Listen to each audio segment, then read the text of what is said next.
आज के लेक्चर में will design a PDF for A to the power m plus n e to the power m c to the power n where m plus m and n is greater than equal to 1। तो एक PDF design करना है। इस PDF में देखो दिख रहा है आपको a जो है वो m प्लस n है। Suppose m is equal to 3 और n इज इक्वल टू 2, तो a कितना हो जाएगा 5 हो जाएगा, और b कितने होंगे 3 होंगे, n कितने होंगे और c कितने होंगे आपके पास 2 होंगे। तो a b c है, तो आपके पास मीन्स बी और सी का जो कॉम्बिनेशन होगा वो एक इक्वल होगा। तो इस केस में क्या करेंगे, इस केस में क्या करेंगे, ए स्ट्रिंग ऐसे 1 2 3 4 5 5 ए हो गए हमारे पास, और बी हमारे पास 3 हो गए सपोज, एंड सी हमारे पास 2 हो गए। इसके ऐसे यहाँ नल आ जाएगा, ठीक है, नल आ गया। हम क्या करेंगे, स्टैक हमारे पास जो होगा उस स्टैक में पहले ए को पुश करा देंगे सारे, 1 z नॉट तो रह गया, z नॉट 2 3 4 5, तो आपके पास स्टैक के अंदर सारे ए आ गए, राइट।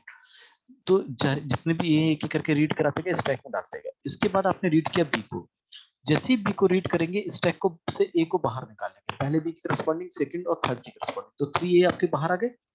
बी रीड करेंगे, उसके बाद क्या होगा, ए सी रीड होगा, उसके बाद फिर ए को हम बाहर निकालेंगे, सी के करस्पॉन्डिंग बी और सी के इक्वल ही ए है आपके पास बी सी का सम, फिर आपके पास नेक्स्ट के करस्पॉन्डिंग ए को बाहर निकालेंगे। जब ये सारे के सारे ए आउट हो जाएंगे तो स्ट्रिंग पूरी खत्म हो जानी चाहिए ए और बी की। यहाँ अगर नल लीड कर रहा है और यहाँ जेड नॉट लीड कर रहा है तो हम फाइनल स्टेट पर पहुंच जाएंगे और इसे हम क्या कहेंगे कि एक्सेप्टेड है। चलिए इसी के लिए हम डिजाइन कर रहे हैं क्यू नॉट। सबसे पहले ए रीड होगा, उस टाइम स्टैक में क्या होगा आपके पास, स्टैक में कुछ नहीं होगा, आपके पास जेड नॉट ही होगा, केवल जेड नॉट होगा, तो ए पुश हो जाएगा ए जेड। फिर एक ए स्टैक में आ जाएगा तो ए रीड स्टैक में अब टॉप पर ए होगा, तो ए पुश हो जाएगा, तो टॉप टू सिंबल ए हो जाएंगे, टॉप टू लिखते हैं हमने पहले ही बताया था। जैसे ही ए सारे पुश हो गए उसके बाद से स्ट्रिंग क्या रीड करेगा, बी रीड करेगा। When we read the B, जब हमने बी को रीड किया तो ए को हम क्या कराएंगे, पॉप कराएंगे, तो एक बी के करस्पॉन्डिंग ए निकल जाएगा।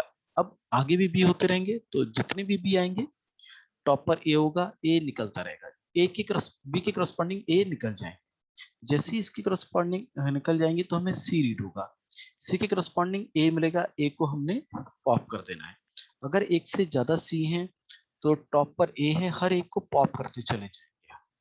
तो सारे जब हमारे पास निकल जाएंगे तो यहाँ क्या रीड होगा, नल स्ट्रिंग खत्म होने पर, और यहाँ क्या बचेगा, जेड नॉट। जेड नॉट होगा तो जेड नॉट को जेड नॉट ही रहने दें और हम फाइनल पर पहुंच जाएं, हमारे पास फाइनल स्टेट्स हो जाएगी। तो ये हमारे पास पीडीए डिजाइन हो गया A to the power A plus N B to the power M और C to the power N के लिए।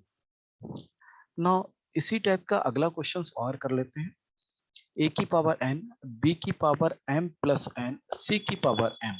देखो अब इस केस में क्या होगा, ए पहले पुश हो जाएंगे स्टैक में, ठीक है, फिर बी के करस्पॉन्डिंग ए निकाल देंगे। जैसे ही हमारे पास बी सारे पॉप हो जाएंगे तो एक ए स्ट्रिंग खत्म होते ही बी सारे पॉप हो जाने चाहिए, फिर रीड होगा बी, तो बी के करस्पॉन्डिंग बी को पॉप पुश करा देंगे स्टैक में, सी को रीड करेंगे तो उस बी को तो हम बार बार वापस निकाल लेंगे स्टैक से। फॉर एग्जाम्पल अगर हम एग्जाम्पल के तौर पर यहाँ देखें, अगर मैं कहूँ कि एन मेरे पास 3 है और एम मेरे पास 2 है पहले की तरह, तो ए हो जाएंगे 3, बी हो जाएंगे 5 और सी हो जाएंगे 2। अब स्ट्रिंग देखें तो 1 2 3 ए हो गए मेरे पास, देन मेरे पास 1 2 3 4 5 बी हो गए मेरे पास, देन मेरे पास सी 2 सी हो गए और उसका से नल हो गया। हेड रीड करेगा ए को पहले, ए को पुश, अगला ए रीड ए पुश, अगला ए रीड ए पुश। तो इसके लिए अगर हम बनाए स्टेट तो क्या होगा, क्यू नॉट, सबसे पहले ए रीड किया, यहाँ जेड नॉट था ही, तो ए जेड नॉट ए को पुश, अगली बार ए रीड किया, ए टॉप पर ए पुश ए जितने ए आते रहे, ठीक है, तो 3 ए आ गए। अब बी को रीड किया तो इसके करस्पॉन्डिंग ए बाहर निकाल देंगे, बी को रीड किया ए पॉप, लूप के थ्रू जब तक आपके पास बी रीड करे और ए मिल जाए तो ए को पॉप कर दे, अगला बी रीड ए मिल जाएगा ए को पॉप, अगला बी रीड ए मिल गया ए को पॉप, अगला बी रीड, और यहाँ टॉप पर क्या होगा, जेड नॉट। आप ए सारे आपके पास पॉप हो गए होंगे, ये जब पॉप हो जाएंगे तो आपको क्या लगेगा, जेड नॉट। तो उस केस में हम इसको रिपीट नहीं कर सकते। तो उस केस में हम क्या करेंगे कि हमने बी को रीड किया और टॉप पर जेड नॉट रह गया, तो बी को पुश कर देना है।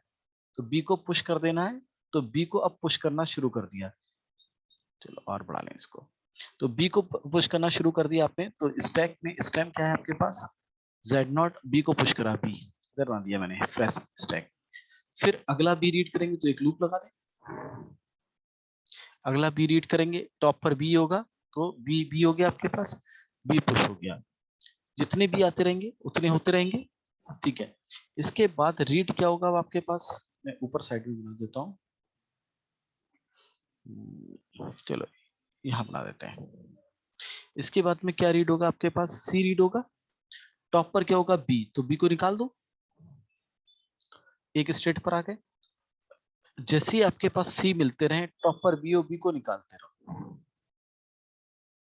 बी को आप पॉप करते रहो, ठीक है। जब ये सारी स्ट्रिंग खत्म हो जाएगी तो यहाँ नल रीड होगा, नल रीड होगा। यहाँ क्या बचेगा, जेड नॉट, यहाँ जेड नॉट बचेगा, जेड नॉट को जेड नॉट ही रहने दो, एंड फाइनल पर आप पहुंच जाओ और इसको एक्सेप्ट करा। तो यहाँ Q2 के बाद Q3 पर आ रहे हैं, रीड कर रहे हैं, सी और बी स्टैक में है तो उसको पॉप कर रहे हैं, ये इसका है, ठीक है। इसको और क्लियर करके बना देता हूँ मैं, तो थोड़ा सा आपको कंफ्यूजन नहीं होगा। जो ये बनाया हमने, इसको हम अपर साइड में बना देते हैं, बी बी बी बी। और क्लियर हो गया। एक नेक्स्ट एग्जांपल करते हैं।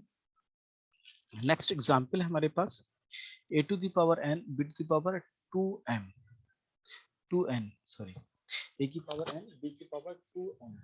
अब n दोनों जगह है आपके पास, b कितना, जस्ट डबल है ना, b की पावर n। यहाँ n जो है वो ग्रेटर देन इक्वल टू 1 है आपके पास। तो आप देखेंगे तो आप क्या करेंगे इस केस में, अगर सपोज n 3 है तो a 3 हो जाएंगे और b कितने हो जाएंगे, 6, 3 4 5 6।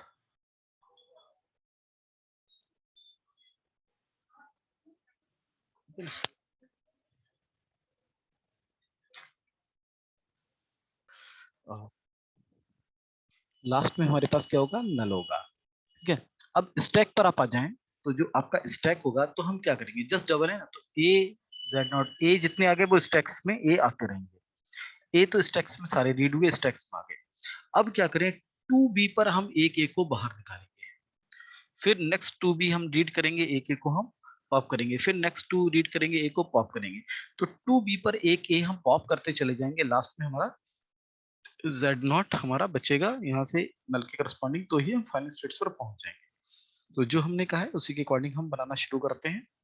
क्यू नॉट सबसे पहले हमने ए रीड किया, यहाँ जेड नॉट था, ए जेड नॉट। अगली बार ए रीड किया, टॉप पर ए ए ए, ठीक है। हमने उसके बाद में क्या रीड किया, बी रीड किया, टॉप पर ए ए को ए रहने दिया। क्यों रहने दिया, क्योंकि दो बी, एक बी रीड किया, एक बी रीड कर लिया, नेक्स्ट बी पर हम पॉप करके इसको निकाल लेंगे, है ना। अगले बी हमने रीड किया और टॉप पर ए है तो उसको हमने पॉप कर दिया, ठीक। अब फिर से हम वापस यहाँ जाए, एक बी है, ए हमने रीड किया तो ए को ए रहने दिया, लूप लगा दिया, एक लूप ही लगाते थे हम, एक ए को तो हम रीड कर रहे हैं और एक ए को हम, एक ए के करस्पॉन्डिंग एक बी को रीड कर रहे हैं और एक बी के करस्पॉन्डिंग ए को पॉप कर रहे हैं। तो पहले जैसे हमने यहाँ रीड किया, अगला बी आया, ए को हमने पॉप कर दिया, ए पॉप हो गया इस बी के करस्पॉन्डिंग।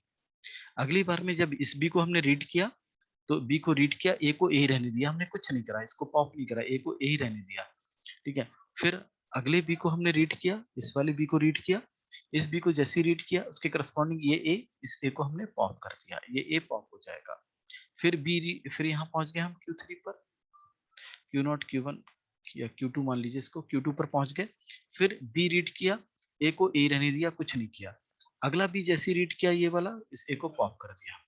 अब क्या बचेगा हमारे पास, यहाँ नल, यहाँ से नल रीड किया, यहाँ जेड नॉट को जेड नॉट ही रहने दिया और हम कहाँ पहुंच गए, final step that is called QF। ये हमारी फाइनल स्टेप, ठीक है। तो इस तरीके से ये पूरा क्वेश्चन सॉल्व हमारे पास हो गया है। तो आज के लेक्चर में हम इन 3 एग्जाम्पल्स को ही रखते हैं।